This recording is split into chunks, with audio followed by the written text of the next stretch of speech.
રુદ્રાક્ષની વાત આવી છે, રુદ્રાક્ષના મહાત્માની વાત આવી છે. રુદ્રાક્ષ શબ્દમાં બે શબ્દનું મિલન છે, રુદ્ર વત્તા અક્ષ, આંખ.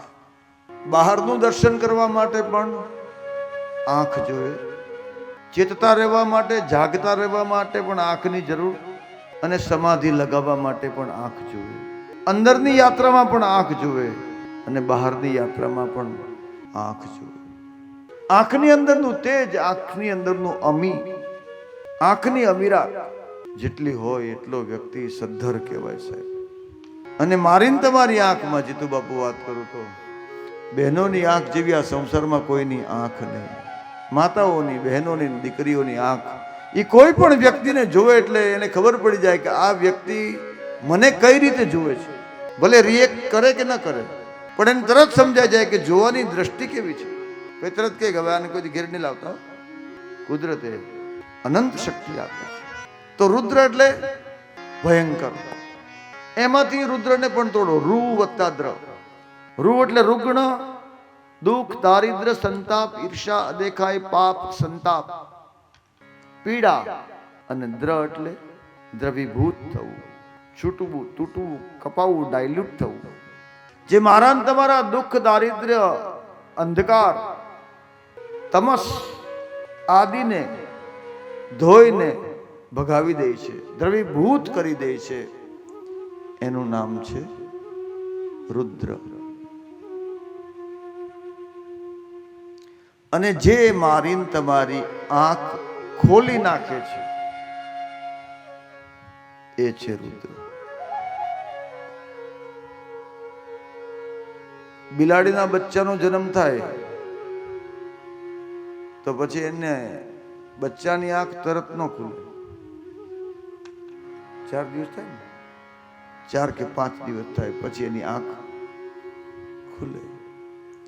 એમ હું ને તમે આ સંસારમાં એવા છીએ કે અત્યારે 80 વર્ષે પોગી ગયા તોય મારીને તમારી આંખ ઉઘડતી નથી. અવેકિંગ ઇઝ ધ મોસ્ટ ઇમ્પોર્ટન્ટ. જાગી જવું.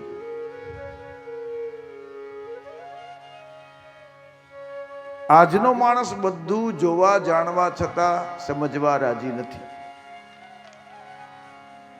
એ સમજણ આપનારું તત્વ હોય.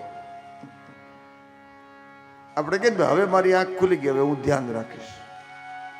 આ આંખ ખુલી જવાની પ્રક્રિયા એટલે રુદ્રાક્ષ. રુદ્રાક્ષ આવશે તો તમારી આંખ ખુલી જશે.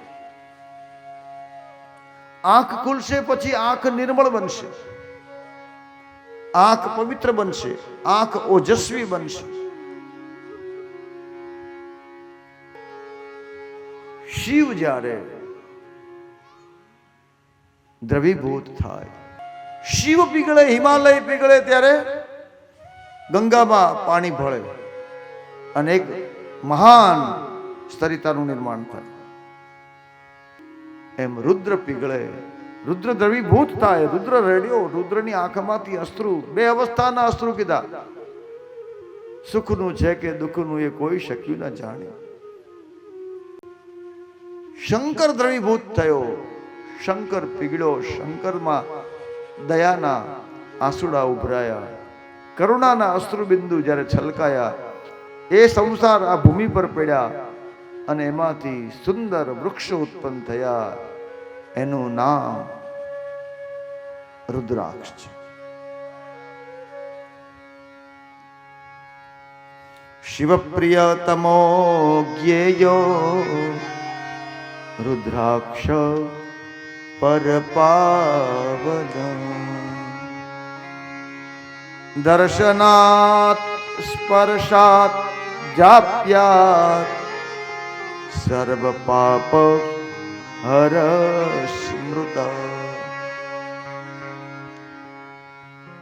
જે શિવજીને અત્યંત પ્રિય છે, તમો જ્ઞેયો, સૌથી પવિત્ર છે, પાવન છે.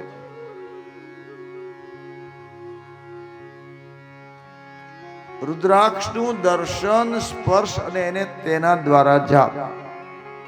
દર્શનાત સ્પર્શાત જાપ્યાત.